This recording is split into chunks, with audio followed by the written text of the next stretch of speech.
네,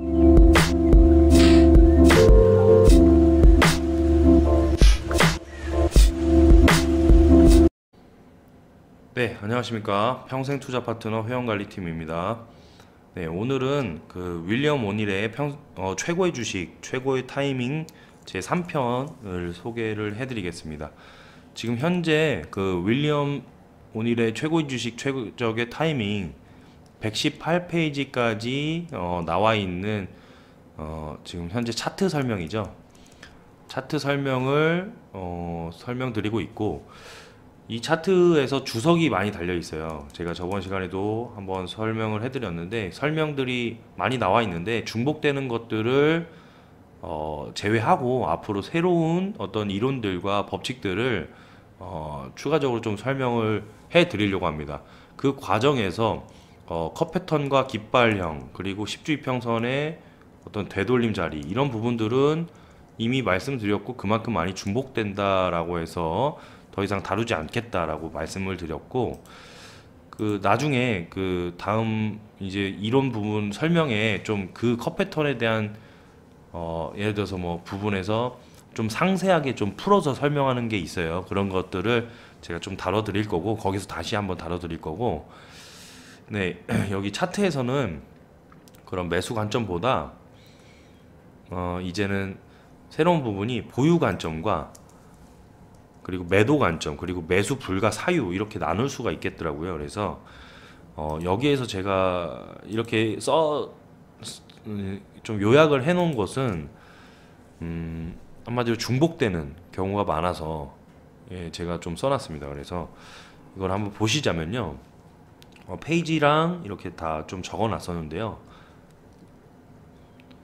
일단은 매수 이후에 컷 패턴이든 뭐 깃발형이든 되돌린 구간의 자리든 매수를 했잖아요. 그러면은 그 다음에 수많은 매도 시점 전까지 수많은 어떤 심리가 작용을 하겠죠. 매도를 해야 되는 것인지 더 보유를 해야 되는 것인지에 대한 어떤 부분들로, 그런 과정에서 어떤 원칙들이 조금 더 존재했었던 것이고, 그 부분을 소개를 드리자면, 일단은 첫 번째가 매수 후에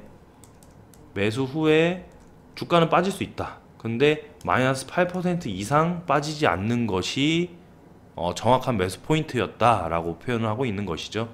그렇게 해서 제대로 매수했다면 마이너스 8% 이상 빠지지는 않는다라고 나와 있고요. 만약에 매도했다면 다시 10주 이평선을 회복했을 때 다시 재매수를 해라 라고 또 설명이 나와 있는 부분이 있어요. 네. 그리고 주도주를 선택을 한 경우에는 다시 매수를 했는데 이렇게 상승을 했다가 다시 하락하는 경우도 꽤 많았다는 것이죠. 그래서 매수 지점 부근에 어떤 내 매입 단가, 내가 매수했던 매입 단가로 다시 주가가 내려왔다가 다시 간다는 것이죠. 이렇게. 네, 그래서 여기에 매수를 했는데 이런 부분들로 본전가에 이렇게 다시 터치를 하든가 아니면 그 이하로 조금 더 빠졌을 경우도 있었다라는 것이고, 네, 그런 부분들로 이어서 설명을 드리자면 뭐 마이너스 8% 이상으로 빠지진 않아야겠다라는 것이죠. 이것도. 네, 그렇게 해서 더 보유를 할 수 있었던 관점으로 볼 수가 있습니다. 그런 가능성이 또 40에서 60%나 된다고 하니까요.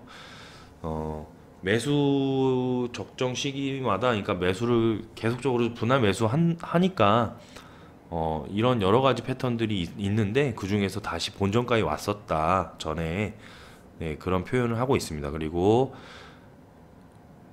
여기 약간은 좀 신기한 게 있어요. 뭐냐면 매수 후에 2주에서, 여기 2주라고 제가 했지만 3주도 있어요. 설명에서는. 네, 2주에서 3주간의 기간 동안에 20% 이상 상승을 했다. 주가가, 내가 산 종목이 2주, 3주 이내에 20%나 상승을 했다. 이상 상승했다. 그러면은 매도를 하는 게 사실 개인 투자자들의 어떤 심리고, 그리고 좀 어떤 패턴이라고 하면은 여기서는 최소 8주는 더 보유하자라고 돼 있어요. 거기에 더해서 여기 또 모양, 여기는 이제 20% 상승했다면은 이제 컷 패턴인 경우에 뭐 설명드리면 모양이 형성된 후에 매수를 했는데 7주는 짧다는 것이죠. 매도 관점은 적어도 10주에서 12주까지 보유한 상태에서 매도 자리를 찾았던 모습이 좀 인상적이었어요. 그래서 이게 다 통계적으로 많이 대입을 해봤으니까 우선 저도 주식 노트에 저도 기입을 해놨습니다. 그래서 앞으로 어떤 주가 패턴들과 한 번 더 많이 대입을 시켜보려고 네, 한번 저도 기록을 해봤고요. 거래량이 늘면서 하락폭이 줄었다 이렇게 표현이 돼 있죠. 일단은 이 이론들을 다 같이 한번 읽어보고 그 다음에 제가 설명드리고 싶었던 그런 여기 이 내용 중에서 제 페이지 수 이런 부분들을 보시면서 한번 비교를 해볼게요. 네. 그리고 매도 관점에서 이제 어떻게 보면 매도는 그 개인 투자자분들께서 가장 못하는 영역 중에 하나다라고 생각이 드는 게 상담을 해보다 보면 회원님들께서 처음에 이제 가입을 해주실 때도 그렇고 매수는 얼핏 또 잘하시는 분들은 잘하셨었어요. 근데 매도를 잘하지 못해서 수익을 충분히 낼 수 있었는데 지금 현재 물려 있다던가 아니면은 본전에 왔다던가 이런 어떤 그 기회 비용을 좀 오랫동안 2, 3년이나 너무 많이 보유를 하고 있었던 그런 과정이나 그런 부분들이 좀 안타까웠던 거죠. 그래서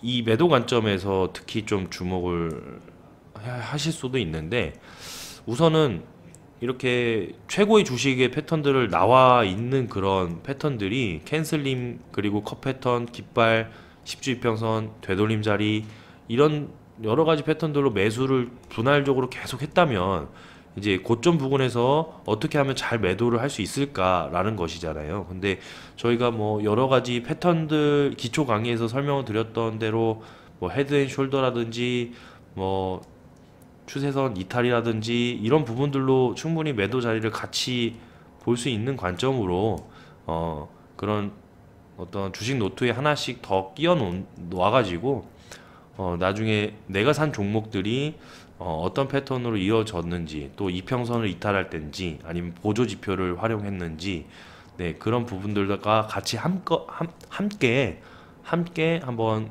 매도 관점으로 한번 생각을 해보셨으면 좋겠어요. 그러면은 우선은 매수를 잘 해서 고점이 이제 형성이 돼 있는 부분에서 종목 해당 기업이 주식 분할을 했더라 이거죠.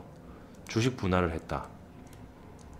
그래서 이 부분이 뭐 적지 않게 소개가 돼 있었어요. 뭐 근데 이제 그 중간에 상승했던 과정에서도 주식 분할이 있었는데 분명히 이때는 또 매도 안 하고 이제 안 하고 보유를 하고 계속 지켜봤었거든요. 근데 이제 고점 부근에서는 아무래도 주식 분할에 대한 그 이벤트가 뉴스가 달갑지는 않은 것이죠. 그래서 그 이벤트를 또 피하는 관점으로 생각을 해보실 수 있는 거고 그리고 결국에는 여기에서는 매도를 했다라는 표현을 또 할 수 있는 것이에요. 그래서 고점에서 주식 분할 또 매도 관점으로 중복되는 부분이 많았습니다.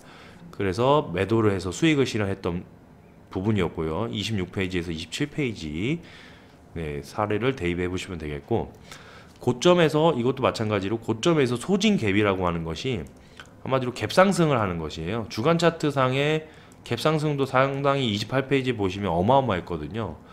네, 이것도 제가 한번 설명을 드릴 텐데 이런 갭 상승을 했을 때 주가의 고점 패턴에서 이제 하락을 하는 모습이 나와요. 그래서 소진 갭도 상당한 어떤 매도의 관점으로 생각을 좀 해봐야겠다. 그런데 가장 주의해야 될 게 여기서 미리 먼저 드려야 될 것 같아요. 이제 주가가 상승하는 국면에서 그러니까 갭 상승이 분명히 존재할 거예요. 네, 그럴 때 매도를 한다는 것과는 다른 것이에요. 그게 조금 어떤 느낌적으로 받아들여야 될 것 같은데 제가 이거를 28페이지를 직접 한번 보시면서 보여드리면서 또 설명을 드릴 예정이고요. 그리고 상향 추세선을 이탈했다. 그러니까 추세선이라는 게 여기서 상향 추세선이면은 고점을 이렇게 두세 개의 고점을 연결해서 이렇게 선을 긋는 것인데요. 이 추세선을 나중에 이렇게 주가가 이렇게 딱 이렇게 깨고 나갔을 때 이제 매도를 했다는 것이에요. 네. 그렇게 해서 매도 관점을 상향 추세선을 이탈하는 구간에 이게 24페이지만 적었지만은 상당히 이제 많은 설명이 나와 있거든요. 그러니까 많은 설명이 뭐냐면, 그러니까 뭐 사례들이 많았다는 것이죠. 24페이지뿐만 아니라 네, 상향 추세선 이탈하는 구간에 매도하고 더 올라가는 주식도 있었는데 하락하는 주식도 있었습니다. 그래서 이런 매도 관점을 한번 나와 있는 대로 설명을 드리는 거고, 그리고 주가가 이렇게 상승을 했는데 이때까지는 뭐 예를 들어서 어떤 해당 연도에 매출액, 당기순이익, ROE 뭐 등등의 순이익 성장률이 가장 높았던 구간에서 주가가 상승했고, 이 이후 기간에는 ROE라든지 이런 순이익이 꺾이는 구간이었다. 그러니까 실적이 한마디로 실적이 부진했다.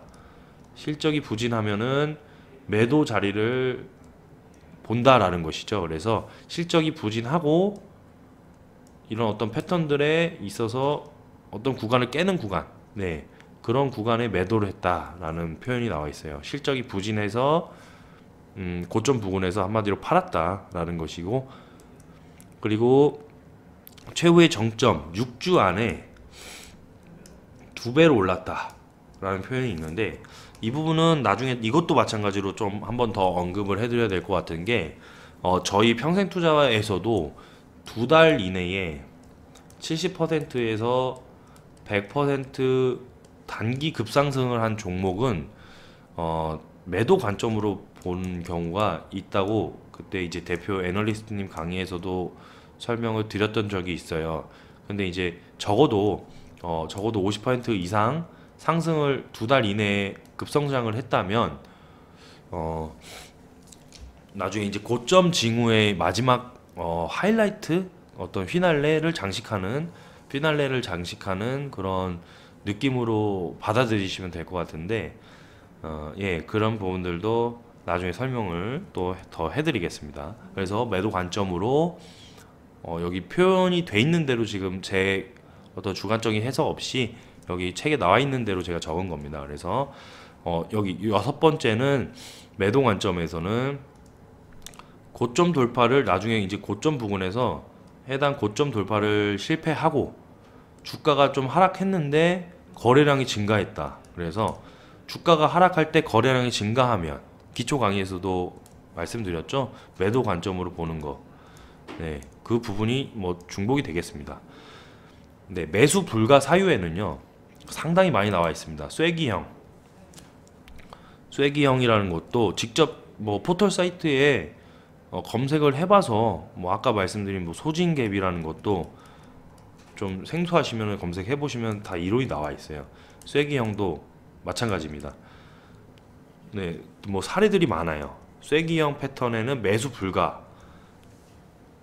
그리고 두 번째는 거래량, 그리고 모양 형성도 완만하고 거래량도 부족하다. 이런 부분이 쐐기형 매수 사유 불가랑 좀 비슷한 부분이에요. 그 컵 패턴에서 이렇게 좀 정확하게 눌려주는 패턴이 아니라 이렇게 컵이 비슷하게 나왔는데 이 컵 손잡이 부분이 좀 이렇게 쐐기형으로 나와 있으면 매수가 불가할 때가 있다는 것이거든요.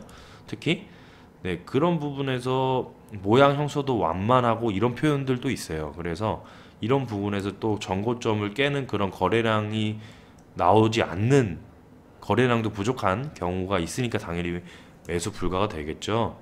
그리고 아까 위에서 설명드렸던 V자 패턴 좀 애매하다라고, 위에서 설명 안 드렸었나요? 그 V자 패턴은 컵 패턴과 동일하지 않고 컵은 이렇게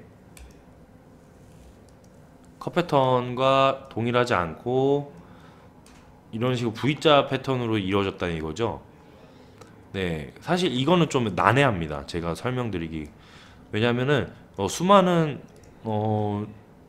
수많은 것까지 아니지 좀 많은 부분에 컵 패턴 모양이 V자처럼 보이는 경우도 많아요. 그래서 여기에 손잡이가 또 달려 있는데 그럴 때는 매수를 또 안 해야 되는 거냐라고 이렇게 생각을 살짝 스치면서 해봤지만 결국에는 이제 보는 사람이 주관적인 해석이 다르기 때문에 네, 그냥 제가 적었지만은 조금 다른 요소들로 분명히 구별할 수 있는 그런 매수 관점으로 보실 수가 있는 사유들이 분명히 존재합니다. 그래서 V자면은 매수할 자리는 상당히 찾기 힘들겠죠. 네, 그런 자리로 생각을 해보시면 될 것 같고 좀 어떻게 보면은 단기에 급등하게 올라가는 주식은 여기 나와 있는데 그 다음에 그렇지 않아도 어, 이렇게 매수 자리를 찾기 힘드니까 조금 힘들 수 있다라는 그런 부분으로 다가왔습니다. 저한테는.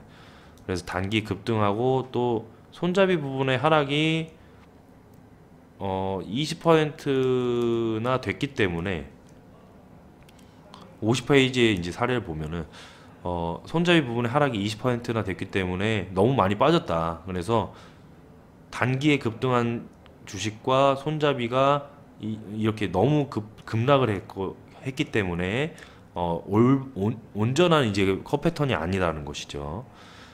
그리고 저희의 원칙 중에 하나죠. 200일 이평선 밑에 있는 그 주식과 다섯 번째로는 200일 이평선 하회하고 있었고 손잡이 주가가 컵 아래 형성돼 있다. 이것도 뭐 여러 설명이 겹쳐 있습니다. 이게 뭐냐면 컵 패턴이 이렇게 돼야 되는데 이렇게 컵 모양의 그러니까 이 컵 모양이 정확한 이렇게 컵 모양이 아니라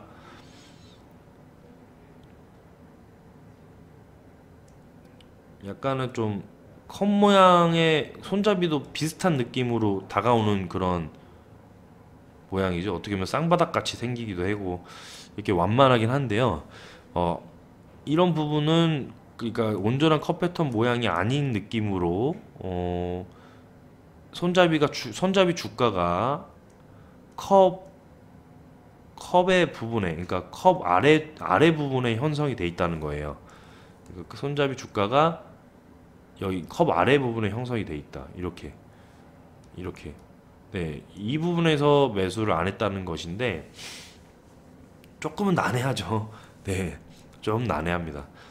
우선은 좀 온전한 모양이 아니었다라고 좀 받아주시면 될 것 같고 그리고 모양 형성, 컵 패턴 모양이 형성된 다음에 3주. 네, 그러니까 한마디로 이 컵 패턴이 모양이 형성이 되기까지 이 과정까지 3주는 너무 짧다는 것이죠. 뭐 적어도 5주, 6주, 7주 뭐 계속 좀 100몇 주까지 뭐 컷 패턴이 있는 경우도 있는데 이 차트를 보시다 보면은 3주는 너무 짧다. 컷 패턴이 3주만 이렇게 만들어지는 것 자체가 너무 짧아서 매수할 수 없다. 그래서 매수 불가 사유 또 추가 설명을 넣겠습니다. 그리고 일곱 번째로는 주가 하락 시 거래량이 급증했다. 여기 위에서 제가 중복된 설명이었죠. 매도 관점으로 주가가 하락하는데 거래량이 는다면 주가가 추가 하락을 할 수 있다라는 그런 기초 강의에서 드렸던 설명처럼 상당히 좀 위험할 수 있는 그런 느낌으로 받아주시면 될 것 같아요. 우선은 제가 여기 오늘은 깃발령의 좀 특징을 설명을 드리려고 했어요. 107페이지에 나와 있는 깃발령의 특징. 저번 시간에 깃발령을 했기 때문에 특징을 먼저 설명을 드리고 다음 시간에는 제가 여기 방금 설명드렸던 부분에서 페이지를 적어 드렸죠. 여기서 실질적으로 한번 차트를 보시면서 이런 이론들을 다시 한번 복습을 해보시면은 조금 더 어떤 느낌은 더 많이 받으실 수 있을 것 같고요. 네, 107페이지를 잠시 보여드리자면요. 지금은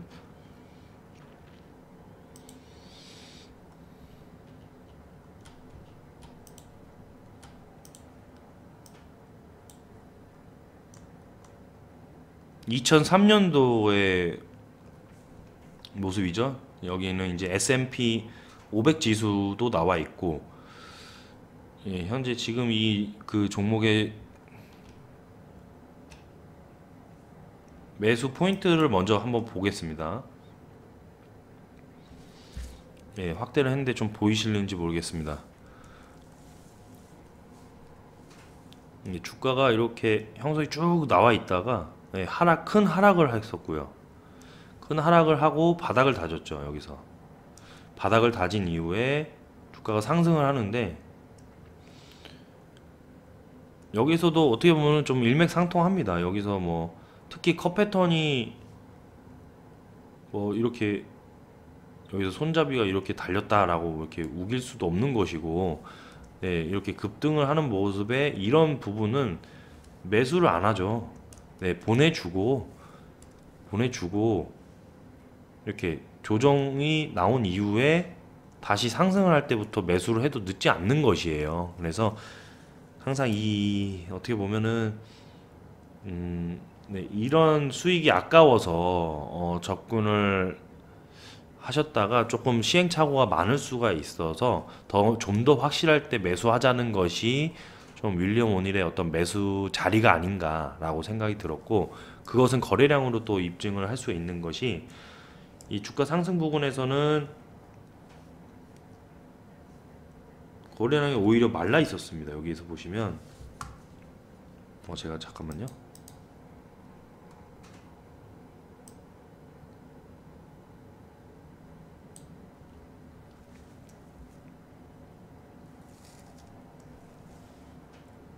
예, 이런 거래량을 보이고 있다가 네, 거의 여기서 이제 거래량이 이렇게 급상승을 했을 때는 이 포인트가 정확해요. 네, 이 포인트가 정확하고, 다시 거래량이 급감을 하는 모습은 이때 매수 이후에 이렇게 조정 이후에 다시 갈 때죠.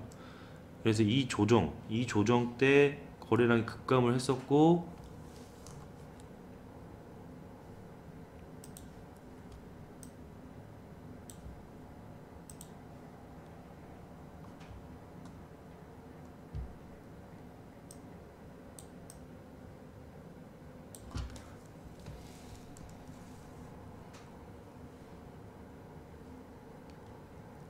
거래량이 증가하고 다시 급락을 하고 나서 다시 거래량이 증가했을 때 조정 시 거래량 급감에 주목을 하자라고 이렇게 나와 있잖아요. 그런 것처럼 매수 포인트 이후에 다시 또 추가 매수가 됐던 부분입니다. 이 10주 이평선을 또 되돌리는 자리이긴 했는데, 네, 그런 부분들로 더 이상 매도세가 출현하지 않는 느낌을 받으시면 된다고 제가 설명을 드렸죠. 네, 그래서 3주간의 높이 솟은 깃발령이라고 해서 깃발령들이 많이 보입니다. 여기 보면은 이것도 깃발령입니다. 예. 그리고 어떻게 보면 이것도 깃발령이죠. 네, 이것도 깃발령이 될 수 있겠죠. 이렇게 깃발령이 나오는데 여기에서 매수 포인트들이 있다라는 것이고, 네, 그 부분들은 일치하죠. 근데 이 깃발형에 대해서 여기 그 주석이 좀 나와 있어요. 그래서 이 부분을 제가 설명을 드리려고 했었던 겁니다. 우선은 높이 치솟은 깃발형의 특징이라고 합니다. 일단은 첫 번째로는 강세 기간 중에 한두 번밖에 볼 수 없다라는 것이고, 당연히 급상승 이후에 뭐 조정 이후에 다시 상승, 이런 부분들이 뭐 많지는 않죠. 네, 주간 차트로 보는데도 그렇게 급상승을 했을 정도면요. 그래서 강세 기간 중에 한두 번밖에 볼 수 없다. 그리고 두 번째로는 대개 업종 대표주가 아닌, 그러니까 주도주가 아닌 패턴에 많이 나오는 것이죠. 주도주가 아닌 잘 알려지지 않은 기업의 주식에서 나타난다. 그러니까 한마디로 급상승을 하는 것이고, 세 번째로는 신제품 개발 덕분에 무명 기업 주식이 4에서 8주 사이에 100에서 120% 상승한 다음에 조정을 받아도 3주에서 5주 동안 10에서 25%만 떨어지는데 그친다. 그러니까 상승을 급상승을 해도 조정을 10에서 25%로만 한다라는 느낌인 것이죠. 네, 그래서 이게 깃발령의 특징과 나중에 뭐 보실 때 매도의 관점에서 두 달 이내에 뭐 70%에서 100% 상승했을 때 매도를 또 해야 되는 관점을 본다. 그러면 깃발령은 매수를 하는데 이런 부분은 매도를 하냐라는 어떤 헷갈림이 있을 수도 있어요. 저도 역시나 그랬는데 좀 어떻게 보면은 여기에서는 확실한 것이 그 한마디로 주도주가 아닌 특징이 있는 것이고 그리고 여기는 좀 주도주의 특징에서도 대입을 해볼 수 있는 것이죠. 네, 그런 약간은 좀 디테일이 다른 것이고 그렇기 때문에 여기 10에서 25% 떨어지는데 그치는 것은 주도주 경우에는 사실은 20% 이상 가까이 조정이 나오는 경우는 거의 없다고 또 설명이 나와 있거든요. 그런 부분이 다를 수가 있다는 것이죠. 그래서 그런 다른 데는 어느 섬세한 이유들이 조금씩 있습니다. 그래서 그 이유들도 상당히 많이 적혀 있고요. 그래서 그것들을 하나하나 다 모든 것을 하나하나 놓치지 않는다라고 생각하시기보다는 한번 딱 이런 느낌이구나 라고 생각하시면서 하나씩 다 읽어보시면은 좋으실 것 같아요. 그래서 만약에 다른 부분이 있다면 제가 적어드린 그런 부분에서 이전에 설명드린 부분에서 네, 이런 부분들이 있겠습니다. 그래서 특히 다음 시간에는 뭐 소진 갭이라든지 쐐기형 그리고 또 추가적으로 주의해야 될 포인트들 이런 부분들만 간략하게 좀 읽어드리면서 차트 설명을 마치려고 합니다. 예, 그 다음 이론으로 나가기 위해서 네, 이번 시간에도 설명 드려주셔서 감사드리고 네, 다음 시간에 또 인사드리겠습니다. 네, 감사합니다.